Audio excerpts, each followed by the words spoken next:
वंदे मातरम। आज डंकी का teaser release हुआ।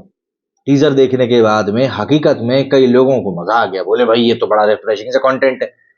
लेकिन क्या आपको पता है, डंकी में जो कहानी दिखाई गई, जैसे कि डंकी में वो अपने बताते हैं भाई ये मेरे 4 खास लोग हैं जिनको कि इंग्लैंड जाना है और मैं इनके लिए कुछ भी करूंगा। मतलब गैर कानूनी तरीके से दूसरे देश में जाने के जो तरीके हैं वो वाकई में असल जिंदगी में उतने मजेदार होते नहीं।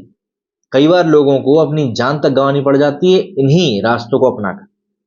बॉलीवुड स्टार शाहरुख खान की नई फिल्म डंकी, ये विदेशों में अवैध घुसपैठ के लिए डंकी रूट के इस्तेमाल पर आधारित फिल्म।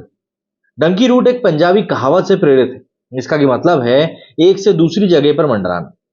भारत के विभिन्न प्रदेशों और खासकर के पंजाब से भारी संख्या में लोग अमेरिका, इंग्लैंड और यूरोपीय देशों में अवैध तरीके से जाते हैं। विदेशों में घुसपैठ करवाने के लिए कई ट्रैवल एजेंसियां एक्टिव भी हैं, जो कि विदेश जाने की चाहत रखने वालों से मोटी रकम भी वसूलते हैं और उन्हें अवैध रास्तों से उनके मनमाफिक देश में भेज देते हैं। इस क्रम में कई बार अवैध प्रवासियों को भयानक वाक्यों का भी सामना करना पड़ता है और कई बार तो उनकी जान भी चली जाती है। देखिए, सीधी बात यह है, वीजा नहीं तो फिर घुसपैठ से जाएंगे। भैया, किसी भी देश में जाने के लिए आपको पासपोर्ट नहीं बल्कि वीजा की भी जरूरत पड़ती है।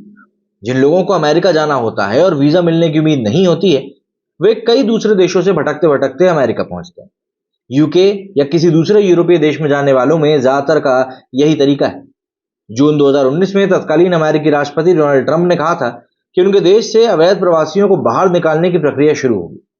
दरअसल उन्होंने राष्ट्रपति पद का चुनाव लड़ने के दौरान अपने एजेंडे में यह वादा भी किया था। अमेरिका के custom and border protection CBP department के मुताबिक 2018 में 9,000 भारतीय नागरिकों को घुसपैठ के प्रयास में पकड़ा गया था। सीबीपी के मुताबिक 2017 में यह आंकड़ा 3,000, जबकि 2007 में यह सिर्फ 76 था। इन आंकड़ों से पता चलता है कि कैसे अमेरिका में अवैध एंट्री लेने वालों में भारतीयों की तादाद तेजी से बढ़ती जा रही है। अब देखिए, कई बार यहां पर एजेंट भी खेल जाते हैं। मतलब पंजाब में तो हर कोई कनाडा, यूके, ऑस्ट्रेलिया, अमेरिका या फिर किसी अन्य देश में बसने का या फिर कम से कम काम करने जाने का तो सपना देखता ही देखता है। इन देशों में भारत से गए पंजाबियों की अच्छी खासी तादाद भी रहती है। हालांकि उनमें सभी अवैध रास्तों से नहीं गए होते। एक बड़ी आबादी ने पासपोर्ट, वीजा का अवैध तरीका भी अपनाया है। लेकिन पंजाबियों में विदेशों में सेटल होने का जबरदस्त क्रेज होता है। यहां तक कि वहां गुरुद्वारों में खिलौना जहाज का चढ़ावा चढ़ाकर मन्नत तक मांगी जाती है कि पसंद के देश का वीजा बस लग जाए। लेकिन जब वीजा मिलने की उम्मीदों पर पानी फिरने लगता है तो लोग एजेंटों के बहकावे में आकर गलत तरीकों से विदेश जाने का सोच लेते हैं। इतना बड़ा जोखिम उठाकर जो लोग पसंदीदा देश में पहुंच जाते हैं, उन पर डिपोर्ट होने का खतरा भी पूरे टाइम रहता है। मतलब अगर हम लोग कमलजीत कौर की कहानी कोई सुने तो आपका वाकई में आपको सोच के लगेगा कि यार इतना कुछ क्यों। दरअसल ये कहानी 5 साल पहले जलंधर की कमलजीत कौर की, जो कि अमेरिका जाने के लिए निकली थी, लेकिन उन्हें मैक्सिको में ही पकड़ लिया गया। 34 साल की कमलजीत को पति और बेटे के साथ वापस भारत भेज दिया गया। इसके साथ ही उनका अमेरिका में सेटल होने का सपना तो टूटा ही, उनके 53 लाख रुपए भी पानी में चले गए, जो कि उन्होंने एजेंटों को खिलाए थे। अकेले कमलजीत की ये कहानी नहीं, ऐसे हजारों लोग हमारे देश में हैं जो कि जान हथेली पर रखकर विदेशों का रुख करते हैं, लेकिन आखिर में उन्हें मायूसी ही हाथ लगती है। ज्यादा कमाई की चाहत में पाई पाई करके जोड़े गए ये पैसे भी लुटा देते हैं और हाथ आती है तो सिर्फ और सिर्फ मायूसी। अब एक और जत्था था, 30 भारतीयों का जत्था था जिनका कि सफर बहुत मुश्किल हो गया था। ये कहानी अप्रैल 2017 की है, जब 30 भारतीय अमेरिका जाने के प्रयास में बीहड़ में फंस गए थे। वो डेरियन गैप से होकर अमेरिका में अवैध प्रवेश की फिराक में थे, लेकिन उस बीहड़ में भूख प्यास मिटाने का कोई जब उपाय नहीं मिला, तब प्यास लगने पर वो टी शर्ट निकालकर निचोड़ते और अपना ही पसीना पीने लगे। कभी बारिश हो जाती तो पसीने के साथ उस बारिश का पानी भी उन्हें नसीब हो जाता। हालांकि वो अमेरिका पहुंचने में कामयाब रहे, लेकिन उनमें एक मनप्रीत बरार को जब अमेरिका में शरण नहीं मिली तो उसे वापस लुधियाना ही भेज दिया गया था। ऐसी ही कहानी है 6 साल की गुरप्रीत कौर की, जिसने प्यास से दम तोड़ दिया था।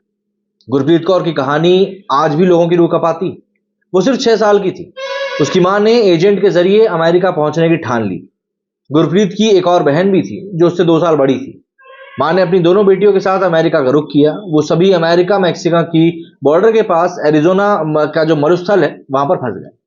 उस बीहड़ में चलते चलते सबकी हालत खराब हो गई। गुरप्रीत प्यास के मारे तड़प उठी तो मां उसे बहन के साथ छोड़कर खुद पानी लेने के लिए चली गई। जब तक वो लौटी तब तक गुरप्रीत ने दुनिया को अलविदा कह दिया। ऐसा ही हरियाणा के अंबाला जिले के किसान ताराचंद ने अपनी बेटी की नवंबर 2021 में शादी करी थी। ताराचंद को पता चला था कि लड़के का अमेरिका का वीजा लगने वाला है। लड़के के परिवार से बातचीत में पता चला कि लड़का अमेरिका में कुछ साल कमाकर वापस घर लौट आएगा और यहीं पर पूंजी लगाकर कोई बिजनेस खड़ा करेगा। लेकिन शादी के बाद लड़का अमेरिका वीजा के लिए जरूरी टेस्ट में फेल हो गया। अब ताराचंद को जमीन सूझे ना आसमान।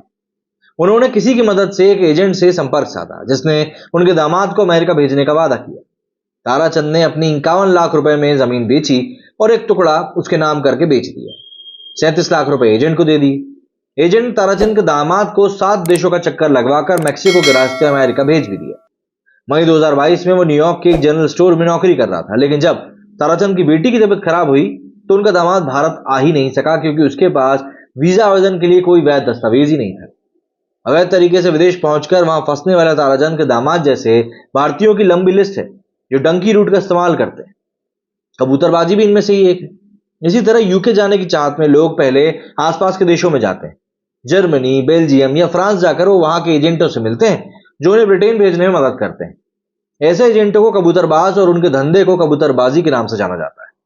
ये एजेंट अलग अलग देशों में वहां के एजेंटों के साथ संपर्क में रहते हैं और कुल मिलाकर कहें तो डंकी रूट का एजेंटों का एक पूरा नेटवर्क फैला हुआ है जो हर साल लाखों अवैध प्रवासियों को अलग अलग देशों में पहुंचाते हैं, भेजते हैं और उसकी मोटी रकम भी वसूलते हैं। कई बार वो अपने ग्राहकों को उनके पसंद के देश में अवैध प्रवेश दिलाने में सफल भी हो जाते हैं, लेकिन उससे भी ज्यादा बार उन प्रयासों पर पानी भी फिर जाता है। जो लोग इन एजेंटों की मदद से अपनी चाहत कर देश में पहुंच भी जाते हैं, उन्हें रास्ते में कई सारी ऐसी कंडीशंस का सामना करना पड़ता है जो कि किसी बुरे सपने से कम नहीं होता। और जो भी मैंने आपको एग्जांपल्स बताए हैं, मुझे लगता है कि वो एग्जांपल्स काफी हैं आपको ये समझाने के लिए कि ये कितना खतरनाक खेल है। और इसी खेल के इर्द गिर्द बुनी गई है राजकुमार हिरानी की आने वाली फिल्म डंकी, जिसमें कि शाहरुख खान भी इन्हीं खतरों से खेलते हुए दिखाई देंगे। क्या कहना है आपका इस बारे में कमेंट करके जरूर बताइएगा। मेरी सुनिए फिलहाल इतना ही। जय हिंद, जय भारत।